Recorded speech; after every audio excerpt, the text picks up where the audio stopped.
नमस्कार दोस्तों, आज की वीडियो में हम दोबारा अपने इंटरेस्टिंग टॉपिक को लेके आए हैं कि कुंडलिनी जागरण लोगों को क्यों करना चाहिए और कैसे करना चाहिए। तो इसमें हम ऑलरेडी इससे पहले भी कई वीडियो बना चुके हैं जिसमें हमने आपको कई रोचक तथ्यों के बारे में बताया है कि जो अलग अलग 7 चक्र होते हैं उनको कैसे जागृत करने के हमने उदाहरण दे देकर समझाया है। तो अभी दोस्तों हम इसमें सबसे इंटरेस्टिंग टॉपिक को लेकर चलेंगे कि आखिर लोगों को क्यों कुंडलिनी जागरण करना चाहिए, क्यों लोगों की इसमें इतनी रुचि है, इससे आखिर क्या मिलता है।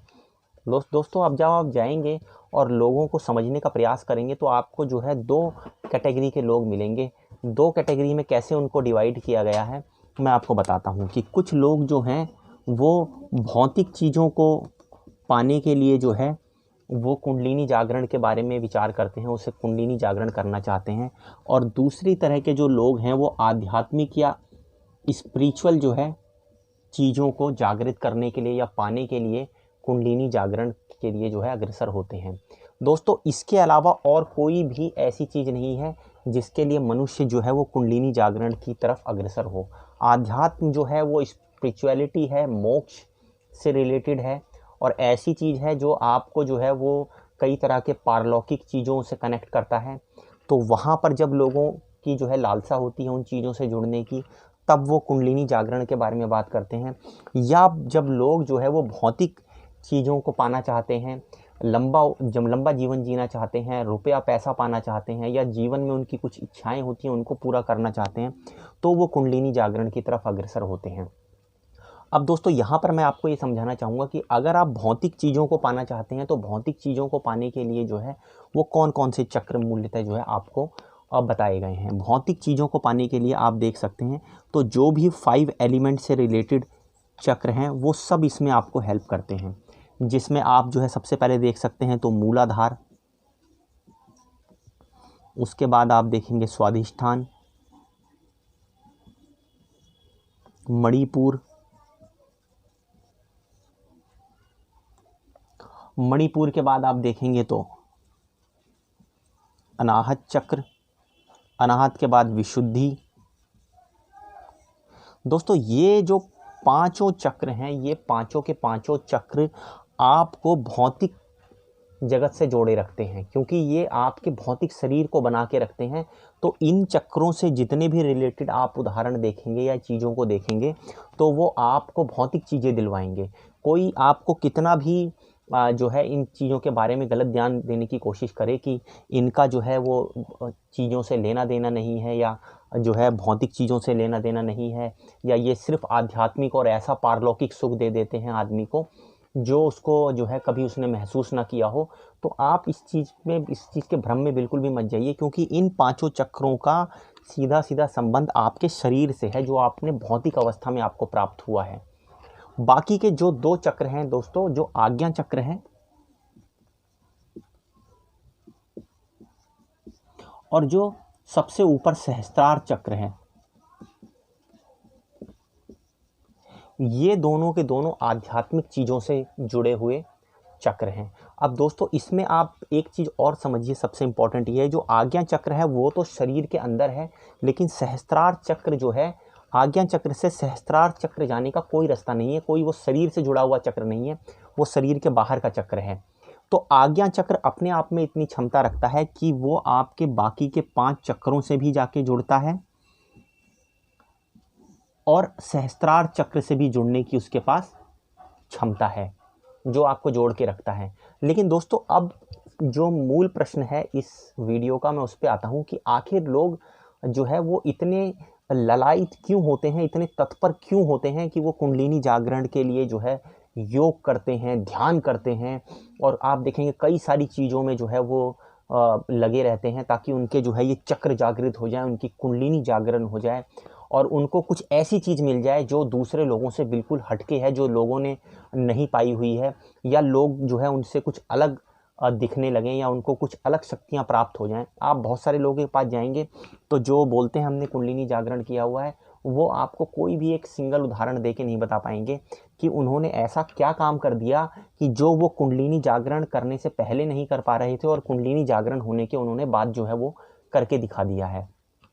वो आपको ये बताएंगे कि मेरे कुछ ऐसे अनुभव रहे, मैंने जो है उसके बाद किताबें लिखी, मैंने कविताएं लिखी, मैंने कुछ ऐसी चीज़ें करी जो मैं पहले नहीं करता था। लेकिन आप अपने आप से पूछ के देखिए, क्या ये सिर्फ चक्र जागरण की वजह से हुआ? वो चीज़ें तो आदमी को नॉर्मल आभास के द्वारा भी आदमी उन चीज़ों को कर सकता है। तो आप यहाँ पर जब इन चीज़ों को समझेंगे कि इनका मकसद क्या है, आखिर इस योग कुंडलिनी जागरण का या कुंडलिनी योग को करने का मकसद क्या है। मकसद दोस्तों बहुत गहरा है, हमारी प्राचीन सभ्यता में छुपा हुआ था ये मकसद, और अगर आप उसको समझेंगे तो आपको पता चलेगा कि ये ऐसा क्यों था। आज की जो हमारी शिक्षा पद्धति है, अगर आप उस पर जाएंगे तो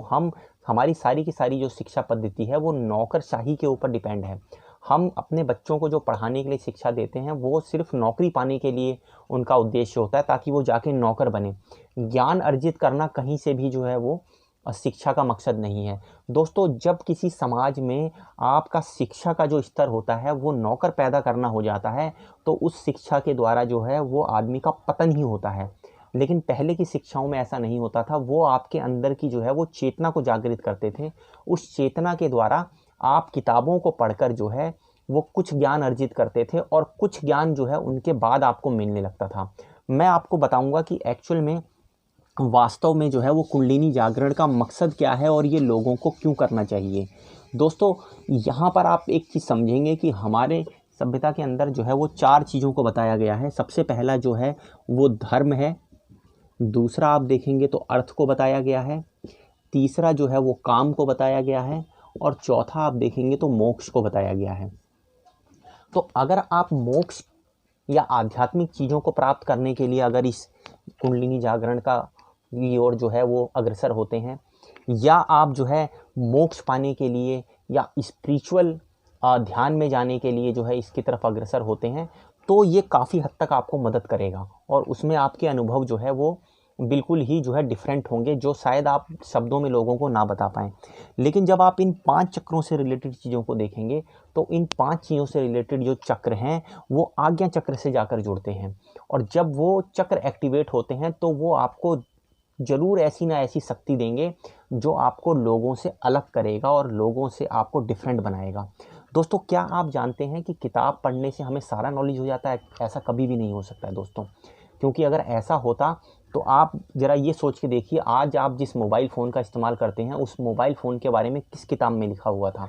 आप हवाई जहाज़ में उड़ते हैं, हवाई जहाज़ के बारे में जब आप जाते हैं तो उसको किस किताब ने उसके बारे में ज्ञान दिया हुआ था? जब आप बिजली की परिकल्पना करते हैं तो आप देखेंगे कि कुछ समय पहले जो है किसी किताब में बिजली के बारे में जिक्र नहीं मिलेगा आपको। जब आप लैपटॉप कंप्यूटर यूज़ करते हैं तो उसका जो है आप देखेंगे तो किसी को उसके बारे में